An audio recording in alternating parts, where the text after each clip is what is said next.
இன்றைக்கி ஒரு mini vlog பார்க்க போகிறீங்க. மத்தியானம் பண்ண வேலைகளும் முடி எனக்கு ரொம்ப நாளாக கொட்டிகிட்டு இருந்தது. அதனால் 100% முடி கொட்டுறதை ஸ்டாப் பண்ணுறதுக்கு ஒரு ட்ரிங்க் தேடிக்கிட்டு இருந்தேன். ஸோ அதை எப்படி ரெடி பண்ணுறதுன்ற அந்த வீடியோவும் இன்றைக்கி பார்க்க போகிறீங்க. ஸோ நான் 4 months யூஸ் பண்ணிவிட்டு தான் இதை வீடியோ நான் அப்லோட் பண்ணுறேன். இது நானும் நெட்டில் இருந்து தான் பார்த்து செஞ்சு யூஸ் பண்ணேன். 100% ரிசல்ட் கொடுத்துருக்கு. குக்கிங் ஸ்டார்ட் பண்ணுறதுக்கு முன்னாடி டிஷ்வாஷரில் கொஞ்சம் பாத்திரம்லாம் அடுக்கி வச்சிடலான்னு சொல்லிட்டு போட்டிருந்தேன். ஸோ கீழே ஃபுல்லாக அடிக்கிருந்தேன், இப்படி தான் அடிக்கிருந்தேன். அண்ட் மேலேயும் இன்னொரு ட்ரே இருக்குது, அந்த ட்ரேலையும் ஃபுல்லாக அடிக்கிருந்தேன்.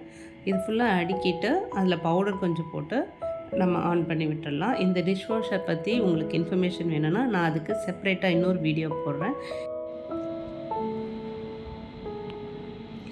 இன்றைக்கி மத்தியானத்துக்கு தேவையான காய்கறியெல்லாம் முன்னாடியே நறுக்கி வச்சுருந்தேன். வெள்ளை பூசணி, அப்புறம் கேரட்டும் பீன்ஸும் சேர்த்து அரிஞ்சு வச்சுருந்தேன். அப்புறம் கொஞ்சம் வெங்காயம், தக்காளி எல்லாமே ரெடி பண்ணியிருந்தேன். கீரை மட்டும் இப்போ தான் வாங்கிட்டு வந்து கொடுத்ததுனால சரி அதை இப்போ கட் பண்ணலான்னு சொல்லிட்டு இருந்தேன். வாழைப்பழம் கேட்டேன், இது பழமா காயான்னு எனக்கே தெரியல. இருந்தாலும் சரி அப்படின்னு சொல்லிட்டு வச்சுருந்தேன். ஆனால் சாப்பிட்டு பார்த்தப்ப நல்லா தான் இருந்துச்சு, பழம்தான் அது. கீரை நறுக்கும் போது எப்போவுமே அந்த சுருக்கு போட்டு எடுத்துக்கிட்டால் நான் கட் பண்ணி எடுத்துடுவேன். ஏன்னா அதுக்கு கீழே இருக்கிற பாகம்லாம் அரிஞ்சு போட்டாலும் கொஞ்சம் கசக்குது. அதனால் பசங்க ரொம்ப சாப்பிட மாட்டுறாங்கன்னு அதை கட் பண்ணி எடுத்துடுவேன். எங்கள் அம்மா வீட்டிலலாம் அப்படியே காலையிலேயே அப்படியே நல்லா கொழுந்து கீரையாக, பிஞ்சு கீரையாக வரும்.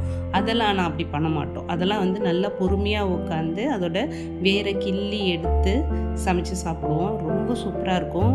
எங்கள் ஊர் மயிலாடுதுறை, அதுக்கு பக்கத்தில் மணக்குடின்னு ஒரு கிராமம் இருக்குது. அங்கேருந்து தான் இது எல்லாமே வரும். இந்த கீரையெல்லாம் சூப்பராக இருக்கும். பீன்ஸ், கேரட் தனித்தனியாக எப்போவுமே செய்ய மாட்டோம், நாங்கள் ஒன்றா சேர்த்து தான் செய்வோம். ஏன்னா எங்கள் வீட்டில் யாருக்குமே அது மாதிரி தனியாக சாப்பிட்டா பிடிக்காது. ஸோ ரெண்டையும் சேர்த்து ஒரே பொரியெல்லாம் செஞ்சுட்டேன்.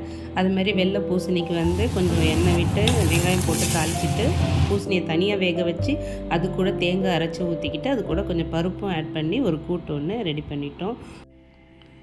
வீக் டேஸில் ஆஃபீஸ் போயிடுறதுனால இந்த கூட்டு இதெல்லாம் ஒன்றா வச்சு சூடாக சாப்பிட முடியறதில்ல.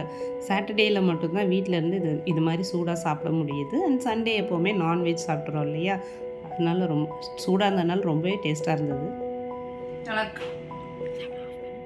ஹேர் ஃபால் கண்ட்ரோல் பண்ணுறதுக்கு இந்த மாதிரி 10 நெல்லிக்காய் எடுத்துக்கோங்க, ஒரு துண்டு இஞ்சி, ஒரு கையளவு கருவேப்பிலை, இது 3ஐயும் நல்லா கழுவிட்டு எடுத்துக்கோங்க. நெல்லிக்காயில் விதை நீக்கிட்டு எடுத்து சின்ன சின்னதாக கட் பண்ணிக்கோங்க.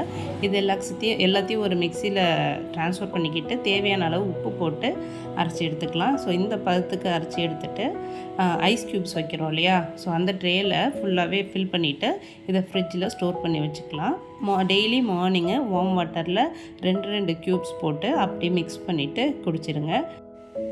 இந்த ட்ரிங்க்ஸ் டெய்லி 4 months வெறும் வயிற்றில் நீங்கள் குடிச்சிட்டே வந்தீங்கன்னா ஹேர் ஃபாலை நல்லாவே கண்ட்ரோல் பண்ணுறதுன்னு சொல்கிறத விட 100% எனக்கு ரிசல்ட் இருந்தது. அதனால் கண்டிப்பாக ஃபாலோ பண்ணுங்கள்.